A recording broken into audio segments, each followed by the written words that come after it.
السلام علیکم ورحمۃ اللہ وبرکاتہ۔ 19 رمضان کو حضرت علی کو شہید کر دیا گیا۔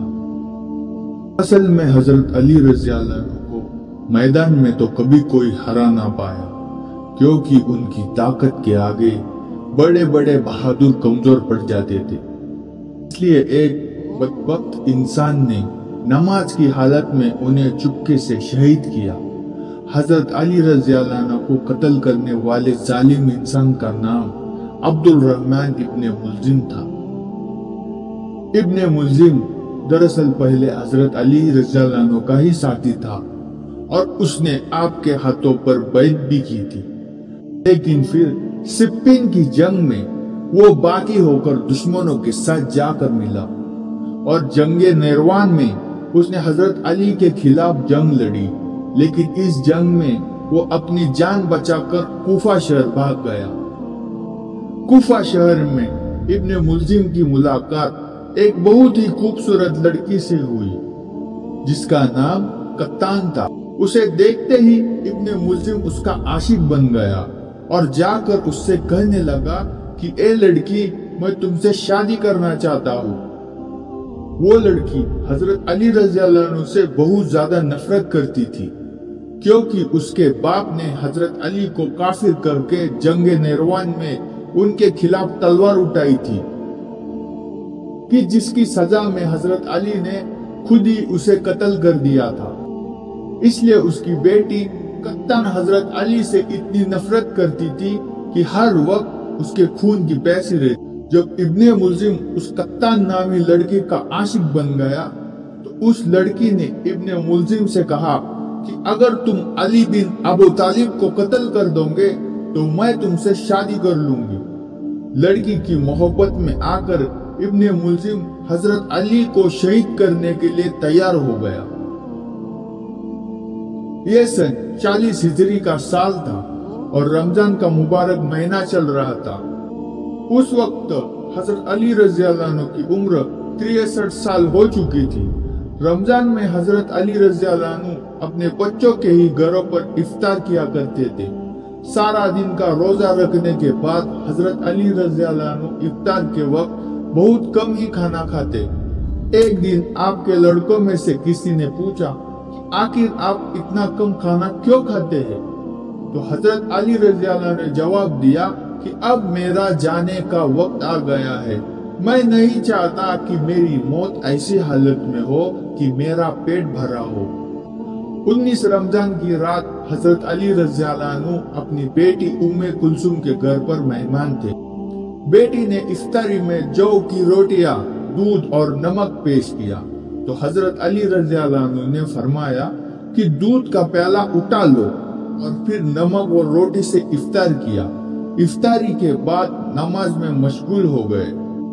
حضرت علی رضی اللہ عنہ ساری رات دعائیں کرتے رہے۔ اس رات تھوڑی دیر بعد حضرت علی اپنے حجرے سے باہر تشریف لے جاتے اور آسمان کی طرف دیکھتے ہوئے کہتے کہ خدا کی قسم، یہ وہی رات ہے جس کے بارے میں حضور صلی اللہ علیہ وسلم نے مجھے فرمایا تھا کہ اس رات کی صبح تمہیں شہید کر دیا جائے گا۔ جب فجر کا وقت ہوا تو حضرت علی رضی اللہ عنہ نماز پڑھنے کے ارادے سے گھر سے باہر نکلے تو اچانک آپ کے سامنے بہت سی بطخیں اور مرغے آ کر چلانے لگے۔ وہ ایک طرح سے حضرت علی کو مسجد کی طرف جانے سے روک رہے تھے، لیکن حضرت علی رضی اللہ عنہ نے کمر باندھی اور مسجد کی طرف روانہ ہو گئے۔ حضرت علی سمجھ گئے تھے کہ آخر وہ مرغے اور بطخیں کیوں ان کے راستے میں آ کر انہیں مسجد جانے سے روک رہی تھی۔ ان دنوں حضرت علی رضی اللہ عنہ کوفہ شہر میں تھے۔ مسجد میں پہنچتے ہی حضرت علی نے سبھی لوگوں کو جگایا۔ ابن ملجم بھی مسجد میں سویا ہوا تھا۔ حضرت علی نے جا کر اسے بھی جگایا۔ اس نے اپنے پاس ایک تلوار چھپا رکھی تھی کہ جس کو اس نے پورے 1 مہینے تک زہر میں بھگو کر رکھا اور اس تلوار پر ایسا زہر لگایا تھا کہ جس کے اثر سے موت بہت جلد واقع ہو جائے۔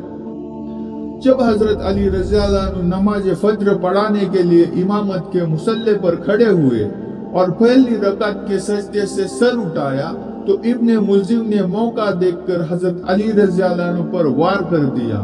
وہ زہریلی تلوار کی چوٹ حضرت علی کے ماتھے پر جا کر لگی اور خون بہتے ہوئے حضرت علی کی داڑھی میں آ گیا، کہ جس سے دیکھ کر حضرت علی نے کہا کہ رب کعبہ کی قسم میں کامیاب ہو گیا۔ کیونکہ حضور صلی اللہ علیہ وسلم کی زندگی میں ایک بار جب حضرت علی رضی اللہ عنہ بہت بیمار پڑ گئے تو آ کر حضور صلی اللہ علیہ وسلم سے کہنے لگے کہ اے اللہ کے رسول، اب مجھے لگتا ہے کہ میری وفات کا وقت قریب آ چکا ہے۔ تو حضور صلی اللہ علیہ وسلم نے فرمایا کہ نہیں اے علی، تیری وفات تو اس وقت ہوگی جب تیرے سر کا خون تیری داڑھی کو تر کر دیں گی۔ اس لیے حضرت علی رضی اللہ عنہ نے جب ابن ملجم کے سر پر وار سے اپنی داڑھی کو خون سے تر دیکھا تو کہنے لگے کہ اب میں کامیاب ہو گیا۔ حضرت علی رضی اللہ عنہ پر وار کرنے کے بعد ابن ملجم نے مسجد سے بھاگنے کا چاہا، لیکن صحابہ اکرام نے اسے پکڑ لیا۔ حضرت علی بے ہوش ہو چکے تھے۔ جب ہوش آیا تو دیکھا کہ لوگوں نے ابن ملجم کو زنجیروں میں جکڑ رکھا ہے، تلوار اس کی گردن پر رکھی تھی۔ سب انتظار میں تھے کہ حضرت علی اشارہ کرے اور ابن ملجم کی گردن اڑا دی جائے، لیکن حضرت علی نے ہوش میں آتے ہی حکم دیا کہ تلوار ابن ملجم کی گردن سے ہٹائی جائے، اور پھر اس ظالم انسان سے کہا کہ کیا میں نے تیرے ساتھ کوئی برا سلوک کیا تھا یا میں کوئی انصاف نہ کرنے والا خلیفہ تھا؟ آخر تو نے اتنا بڑا گناہ کیوں کیا؟ تو ابن ملجم کے پاس کوئی جواب نہ تھا۔ زخمی حالت میں حضرت علی رضی اللہ عنہ کو گھر لایا گیا۔ حضرت زینب نے جیسے ہی دیکھا تو پکڑ کر رونے لگی۔ تھوڑی دیر بعد حضرت حسن نے آپ کے سامنے دودھ کا پیالہ پیش کیا۔ آپ نے فرمایا کہ اے میرے بیٹے، جاؤ اور پہلے مجھ پر حملہ کرنے والے قیدی کو پلاؤ۔ اور پھر حضرت علی رضی اللہ عنہ نے اپنے بیٹے حضرت حسن سے کہا کہ اے حسن، مجھ پر حملہ کرنے والے قیدی کے ساتھ اچھا سلوک کرنا، اس پر سختی نہ کرنا۔ اگر میں زندہ رہا تو میں خود ہی اس سے بدلہ لے لوں، اور اگر میری وفات ہو گئی تو قصاص میں اسے قتل کر دینا، لیکن قتل کرتے وقت ایک بات کا خیال رکھنا کہ ایک ہی وار میں اس کی گردن اڑانا تاکہ اسے زیادہ تکلیف نہ ہو۔ آخر 21 رمضان المبارک کی رات اللہ و اس کے رسول صلی اللہ علیہ وسلم کے شیر حضرت علی کی روح اس دنیا سے پرواز کر گئی۔ حضرت علی رضی اللہ عنہ کی شہادت کے بعد حضرت حسن ابن ملجم کو اپنی تلوار کے ایک ہی وار سے قتل کر دیا، اور پھر غصے بھرے لوگوں نے ابن ملجم کی لاش کو جلا ڈالا۔ دوستو، حضرت علی رضی اللہ عنہ تو وہ ہستی ہے کہ جن کی فضیلتیں حدیث کی کتابوں میں سب سے زیادہ ملتی ہے، اور حضور صلی اللہ علیہ وسلم بھی انہی سے سب سے زیادہ محبت کرتے تھے۔